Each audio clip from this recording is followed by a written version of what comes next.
This is Jonathan Agger, Fifth Pro Boxing Fans, joined by Michael McKinson, who is back finally May 1st in Nigeria. Michael, it's good to see you've got some fight news. It's been a while, Yeah, as usual, it seems. But how's everything going, mate? things are going good now. It was a long time without a fight. I've not been out of the gym. I just haven't been able to get a fight. So, um, feel very grateful to American Promotions for like having me on because they're really the only people that have shown me any type of love and attention in the past 15, 16 months. So yeah, just buzzing to get in there now. Yeah, it's kind of been the story of your career, isn't it? You know, you sometimes had opportunities, and the phone doesn't go. What's been the issue the last, as you say, 15 months? Feel like the boxing world was waiting for me to lose, so they haven't got a reason to mention my name because I'm a massive threat. I've got a style that kind of makes people look poor.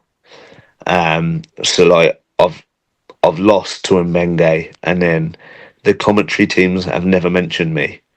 The other welterweights don't mention me. Other promoters don't mention me. But if you look at it, you look at the British welterweights, other than Jack Catterall, and you could probably argue Lewis Crocker being a world champion. Who who's got a better CV than me? Nobody. Like and so like why isn't my name mentioned? Even a mention. It's like I think it's bizarre. I really do. So now it's just about to earn the right again to use my voice and make sure I'm mentioned, make sure I'm relevant, and put a statement in next week and we'll get the ball rolling again. Yeah, well, you're obviously back in Nigeria. First of all, yeah, did you ever think you were going to fight someone like that? No, been in talks for a while now. So it wasn't anything that was like sprung upon me. Uh, so I always knew there was a possibility and stuff, but it's exciting because I get to. I'm a globe trotter anyway. I've boxed and trained lots of different places, but I never thought that it would. I would get a chance to go to Nigeria through boxing. Hmm.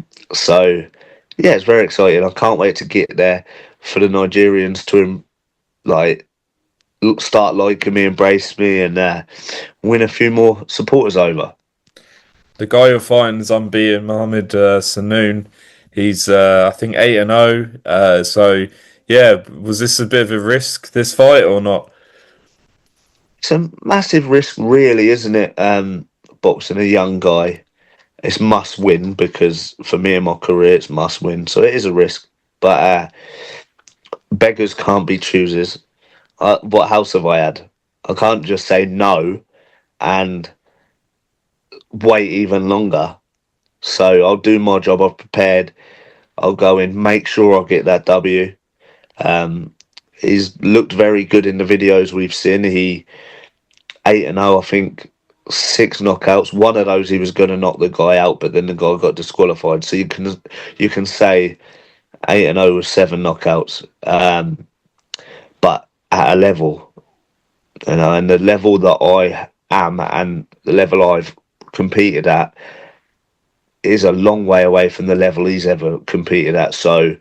Um, so yeah, I'll get in there and make him feel every single bit of experience I've gained. Yeah, you've obviously faced one of the biggest punchers, probably pound for pound, Ortiz. How fresh do you still feel from that fight? Um, you know what? I still talk about it, but it was actually a while ago now. Hmm. It was 2022, so it's nearly 4 years ago. I've boxed 6 times since. Life hasn't been really the same. I left Texas reassured with lots of praise that everything was going to be okay. It hasn't worked out that way. So I was fighting on decent cards, but middle of the way down the cards, which I remember going from headlining on DAZN to fighting at 5 p.m. on YouTube the next fight. It was mad. Yeah, and they were talking about you fighting Alexis Rocha, I remember as well. Yeah. So Blair Cobbs, Alexis Rocha, all of those guys I've been linked to in the past, and it just hasn't come off. now, obviously, you get the win here. You'll obviously be back in the mix for sure. What names are you targeting for this year? Whichever name we can get, bigger the better. I know winning next week, I'll deserve to use my voice again, and I will. I will. Just throw a name at you. What about Brian Norman Jr.? You like that fight? 100%. He's still a big name. Like definitely still a dangerous guy. But I would 100% take that. Hey, listen, I've been in the ring in Fort Worth, Texas with Virgil Ortiz. So Brian Norman wouldn't faze me at all. Interesting. Anyone else on your hit list, or do you want to save that for next week? I'll make you a promise. We'll speak after this fight and I will call people out. Sweet. Sounds good to me. Right? But I'll do my job next week.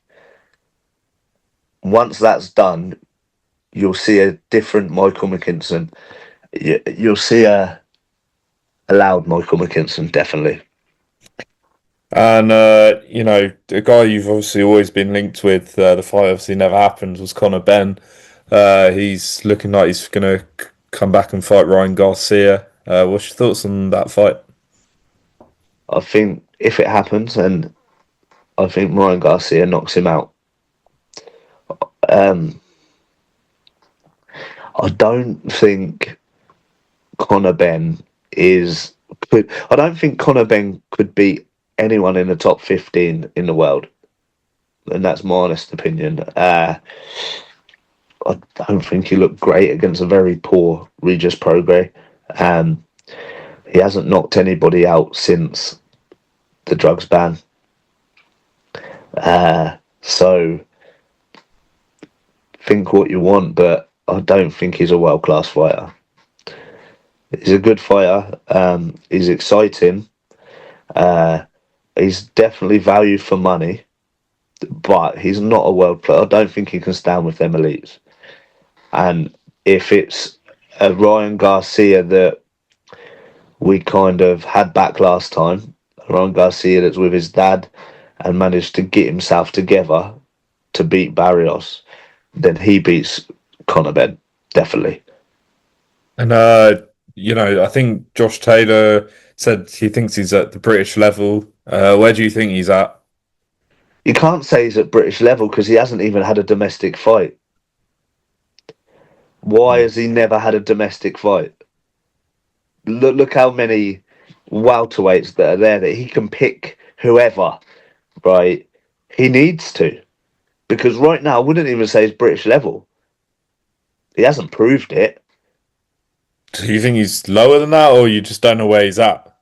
Don't know where he's at because he's obviously in high profile fights, but he hasn't fought anybody in Britain, like any British guys. Chris Eubank, but out of the weight class.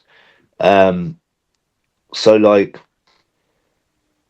he needs to. He can't go his whole career without fighting a British top 10.